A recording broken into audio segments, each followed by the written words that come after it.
Malaki ang gampanin ng mga magsasaka at mangingisda sa food security at ekonomiya ng Pangasinan.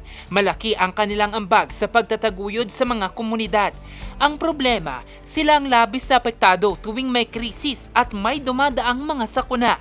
Bilang tulong at alalay sa mga mangingisda at magsasaka sa Pangasinan, personal na inihatid sa kanila ni Governor Ramon Monmon Vigico III ang mga makabagong kagamitan at mga inputs.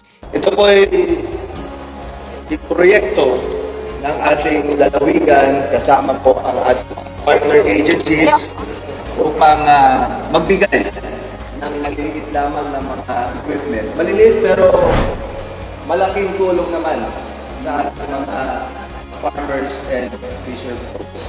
Salamat sa inyo pong pagpunta dito. Pero bukod sa mga kagamitan at farm inputs, nahandugan din sila ng libreng check-up, mga bitamina at gamot. Nagpapasalamat po ako dahil may ganitong opportunity na nangyayari sa atin.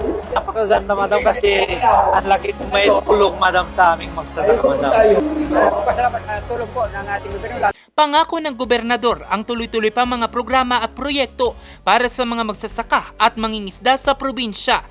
Nagpasalamat din siya sa kanilang sipag at sakripisyo sa pagtataguyod ng sektor ng agrikultura.